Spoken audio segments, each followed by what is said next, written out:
Assalamualaikum teman-teman, selamat datang di channel ini. Dalam video ini, saya akan sharing macam-macam tips persiapan bahan-bahan makanan untuk kebutuhan 2 minggu yang akan datang dengan budget 400 ribuan. Ini penampakan hasil belanja dengan Pak Mi tadi pagi. Kami beli beberapa sayuran dan beberapa bumbu yang udah mulai habis. Tadi beli sekilo bawang merah, harganya masih mahal ya, masih 40.000 sekilo. Terus ada bawang putih, cabai hijau, itu cabai merah masih ada stoknya. Lalu sayur asam, ada kubis juga. Ini ada toge, ada pakis.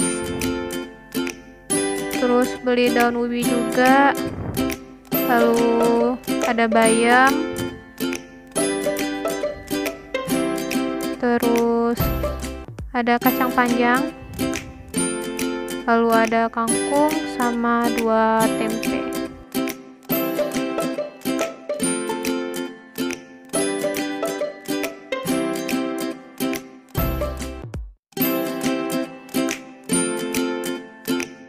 Lanjut di sampingnya ada seperempat wortel, terus buncis, terus jagung putri, ini buat capcay. Lalu ada 1 kilo santan, kentang sama daun bawang, daun sop, terus tomat, lalu ada jagung buat bikin perkedel atau untuk jasuke. Lalu saya beli cumi asin sama ikan asin kipas, terus ada teri Medan. Lalu ada rempah-rempah. Rempah-rempah ini bisa untuk gulai sekaligus untuk minuman ya.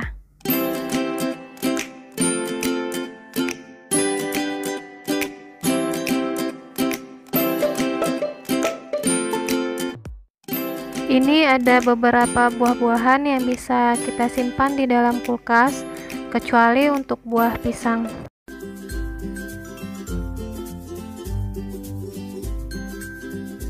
Untuk penyimpanan sayuran, saya menggunakan box plastik sesuai dengan ukuran dan banyaknya sayuran. Lalu, jangan lupa alasi box dengan tisu ya. Fungsi tisu ini untuk menyerap air yang mengembun ketika kita simpan sayur di dalam kulkas. Biasanya tisu ini saya ganti 2 kali seminggu. Bersihkan sayuran dari tangkainya ya teman-teman, termasuk cabai dan tomat, karena tangkainya ini biasa membuat sayur-sayuran kita cepat busuk. Oh ya, sebelum disimpan, sayuran tidak usah dicuci terlebih dahulu. Ketika akan memasaknya, baru kita cuci bersih.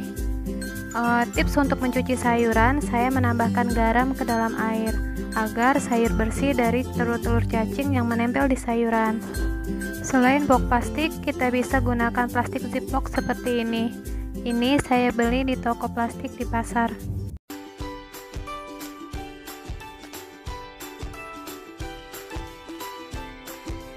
Ini penampakan dada ayam yang saya beli tadi. Beratnya sekitar 1 kilo lebih. Rencananya saya akan masak untuk chicken katsu. Untuk daging ayam, kita cabut dulu bulu-bulu halus yang masih tersisa di ayam, lalu cuci sampai bersih. Karena ini ayam broiler, biasanya banyak lemak-lemak yang menempel di dagingnya. Nah, lemak-lemak ini biasanya saya potong lalu saya buang. Lalu potong daging ayam sesuai dengan keinginan teman-teman. Karena untuk bekal Pak Mi, saya biasanya masak habis sholat subuh. Untuk mempercepat persiapan masak, daging ataupun ikan sudah saya marinasi sekalian. Terakhir, masukkan daging-daging ke dalam box plastik lalu simpan di freezer. Daging-daging ini bisa tahan untuk 1 bulan. Jadi pas mau masak, malam sebelumnya kita pindahin ke chiller lalu siap dimasak.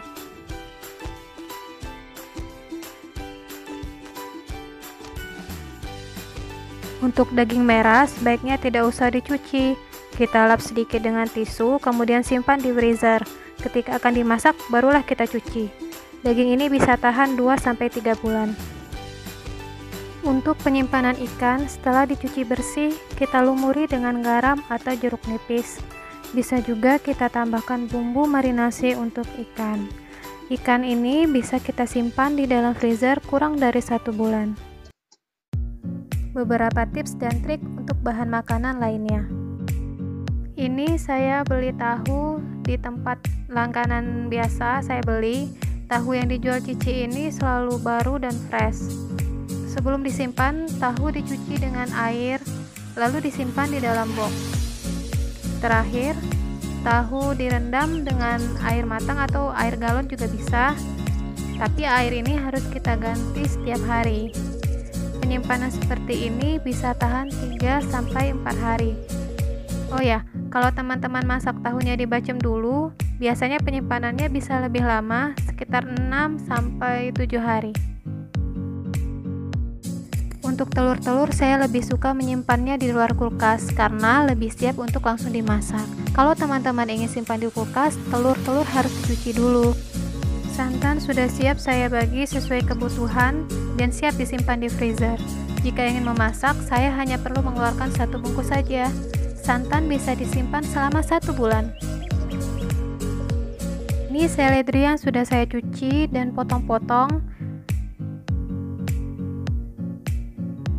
Seledri ini bisa kita simpan di dalam box, atau kalau space kulkasnya tidak terlalu luas, bisa kita simpan di dalam plastik seperti ini. Seledri ini biasanya bisa tahan disimpan selama 1 bulan.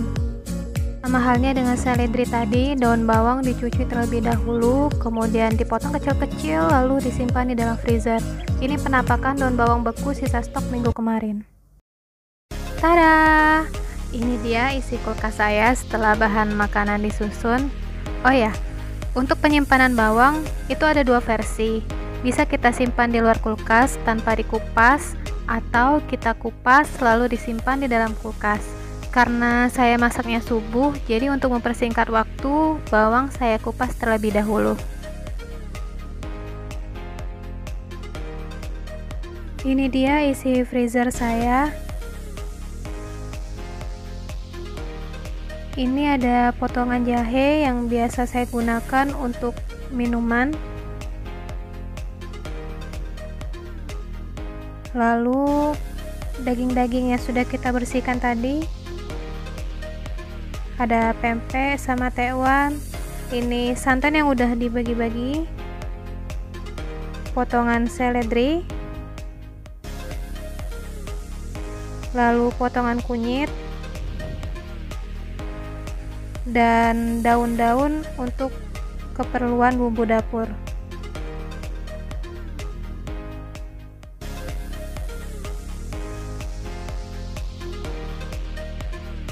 Untuk total belanja kali ini itu sekitar 463.000.